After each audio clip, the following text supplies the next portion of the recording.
అందరికీ నమస్కారం. ప్రస్తుతం మనం భగవద్గీతలోని ధ్యాన యోగం లేదా ఆత్మ సంయమ యోగం అని పిలువబడే 6వ అధ్యాయాన్ని చెప్పుకుంటున్నాం. ఇదివరకటి వీడియోలలో 1 నుండి 10 వరకు గల శ్లోకాలు, వాటి భావాలను నేర్చుకున్నాం కదా. ఇక ఈరోజు వీడియోలో 11 నుండి 17 వరకు గల శ్లోకాలు, వాటి భావాలను తెలుసుకుందాం. ఇదివరకటి వీడియోలను ఎవరైనా చూడాలనుకుంటే డిస్క్రిప్షన్లోను మరియు కమెంట్స్లోనూ కూడా లింక్ ఉంది. ఆ లింక్ మీద టచ్ చేయగానే భగవద్గీతకు సంబంధించిన అన్ని వీడియోలు ఓపెన్ అవుతాయి.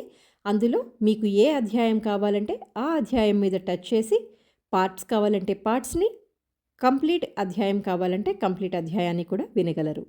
ధన్యవాదాలు.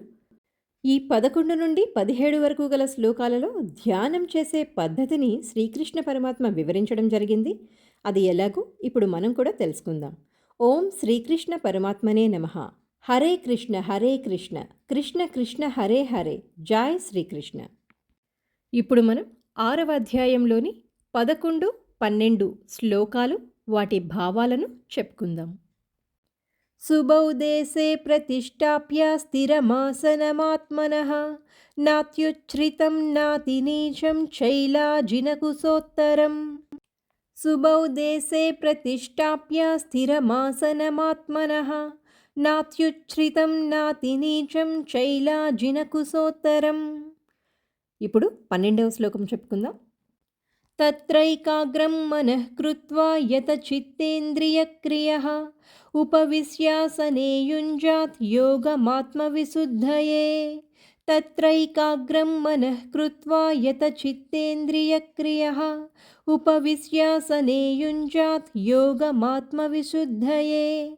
ఈ శ్లోకాలకు భావం: యోగ సాధన చేయడానికై మనిషి ఏకాంత ప్రదేశానికి వెళ్ళి నేలపై దర్భలు పరిచి దానిపై జింక చర్మం వేసి దానిని వస్త్రంతో కప్పి ఉంచి ఒక ఆసనాన్ని ఏర్పాటు చేసుకోవాలి. ఈ ఆసనం మరీ ఎత్తుగాను మరీ పల్లంగాను ఉండకుండా ఒక పవిత్ర స్థానంలో ఉండి శుభ్రంగా ఉండేలాగా చూసుకోవాలి. తరువాత ధ్యానం చేయదలిచిన యోగి ఆ ఆసనంపై స్థిరంగా కూర్చొని మనో ఇంద్రియ కలాపాలను నిగ్రహించి ఏకాగ్రమైన మనసుతో అంతఃకరణ శుద్ధికై ధ్యాన యోగమును సాధన చేయాలి అని ఈ శ్లోకాల యొక్క భావం. చిత్తము అనగా అంతఃకరణం, మనస్సుని, బుద్ధిని ప్రాపంచిక విషయాలయందు ప్రవర్తించకుండా చేసి మనోనిగ్రహంతో ధ్యానం చేయాలి అనేది ఈ శ్లోకాల యొక్క భావం. ఇప్పుడు మనం ధ్యానయోగంలోని 13, 14 శ్లోకాలు, వాటి భావాలను తెలుసుకుందాం. 13వ శ్లోకం కొంచెం కష్టం, నెమ్మదిగా చదువుతాను, జాగ్రత్తగా గమనించండి. సమం కాయశిరోగ్రీవం ధారయన్నచలం స్థిరః సంప్రేక్ష్య నాసికాగ్రం స్వం దిశశ్చానవలోకయన్. సమం కాయశిరోగ్రీవం ధారయన్నచలం స్థిరః సంప్రేక్ష్య నాసికాగ్రం స్వం దిశశ్చానవలోకయన్. ఇప్పుడు 14వ శ్లోకం. ప్రశాంతాత్మా విగతభిః బ్రహ్మచారివ్రతే స్థితః మనః సంయమ్య మచ్చిత్తో యుక్త ఆసీత మత్పరః. ప్రశాంతాత్మా విగతభిః బ్రహ్మచారివ్రతే స్థితః మనః సంయమ్య మచ్చిత్తో యుక్త ఆసీత మత్పరః.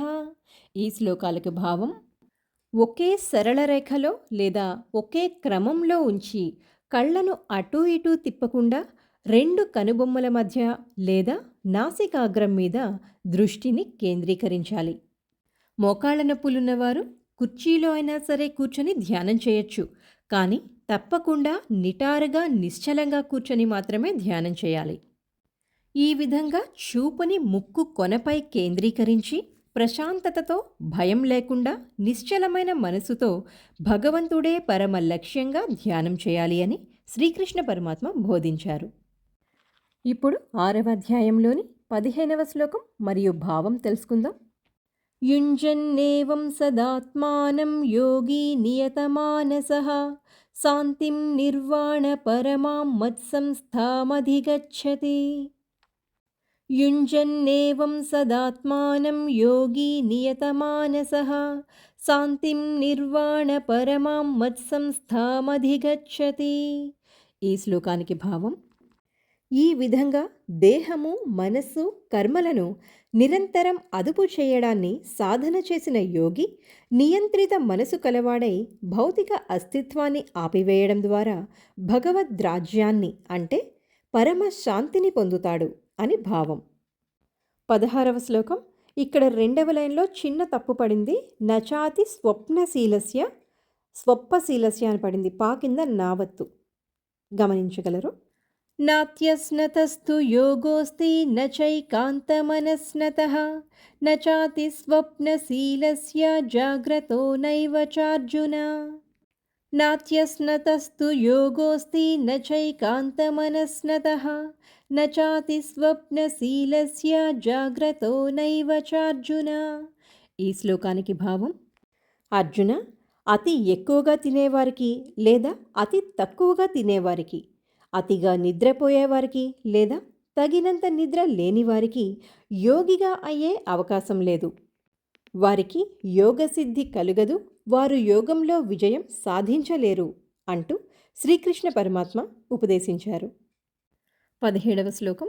యుక్తాహార విహారస్య యుక్తచేష్టస్య కర్మసు యుక్తస్వప్నావబోధస్య యోగో భవతి దుఃఖః. యుక్తాహార విహారస్య యుక్తచేష్టస్య కర్మసు యుక్తస్వప్నావబోధస్య యోగో భవతి దుఃఖః. ఈ శ్లోకానికి భావం: ఎవరైతే అన్ని విషయాలలో మితంగా ఉంటారో, మితమైన ఆహార విహారాలు, మితమైన నిద్రా మెలకువలు కలిగి ఉండి పనిలో సమతుల్యతను, క్రమ పద్ధతిని పాటించేవారు యోగాభ్యాసంతో అన్ని దుఃఖాల నుండి విముక్తిని పొందుతారు. యోగ సాధన చేయడానికి మనిషి ఏకాంత ప్రదేశానికి వెళ్ళి నేలపై కుశగ్రాసాన్ని పరిచి అంటే దర్భలు పరిచి దానిని జింక చర్మంతోనూ వస్త్రంతోనూ కప్పాలి. ఆసనం మరీ ఎత్తుగాను లేక మరీ పల్లంగానూ ఉండకుండా చూసుకోవాలి.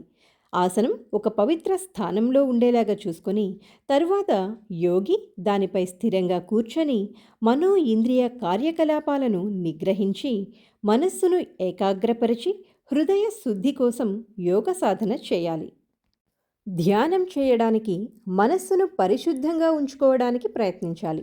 మెడను, తలను స్థిరంగా ఒకే క్రమంలో అనగా సరళ రేఖలో ఉండేలాగా చూసుకొని కళ్ళను అటూ ఇటూ తిప్పకుండా 2 కనుబొమ్మల మధ్య లేదా నాసికాగ్రంపై దృష్టిని కేంద్రీకరించాలి.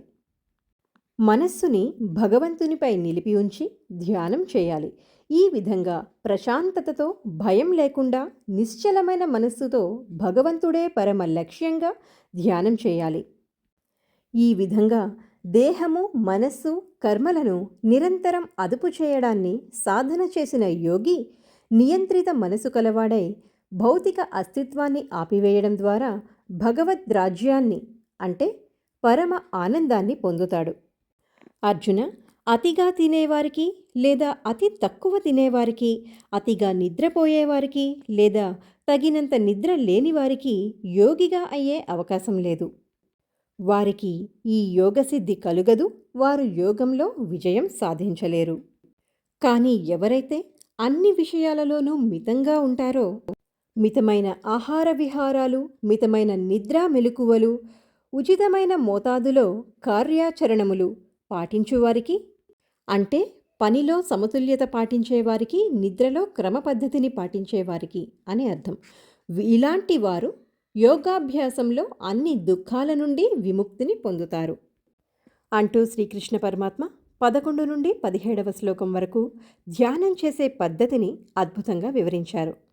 వచ్చే వీడియోలో మనం 18వ శ్లోకం నుండి నేర్చుకుందాం. ఈ వీడియో కనుక మీకు నచ్చినట్లయితే ఒక లైక్ కొట్టి ప్రోత్సహించండి. మీరు ఒక లైక్ కొట్టడం వలన ఇంకొంతమందికి ఈ వీడియో చూసే అవకాశం కలుగుతుంది. అదేవిధంగా ఈ వీడియోపై మీ అభిప్రాయాన్ని కమెంట్ రూపంలో తెలియజేయండి. ఎవరైనా మన ఛానల్ని ఇంకా సబ్స్క్రైబ్ చేసుకోకపోతే ఇప్పుడే సబ్స్క్రైబ్ చేసుకోండి. పక్కనే ఉన్న బెల్ ఐకాన్ను నొక్కి ఆల్ ఆప్షన్ను సెలెక్ట్ చేసుకోవడం ద్వారా నేను పెట్టిన వీడియో మీకు ఇమీడియట్గా అప్డేట్ వస్తుంది. అదేవిధంగా భగవద్గీత మీద ఆసక్తి ఉన్నవారికి మన వీడియోలను షేర్ చేయడం మర్చిపోకండి. ధన్యవాదాలు. హరే కృష్ణ కృష్ణ కృష్ణ హరే హరే. జై శ్రీకృష్ణ.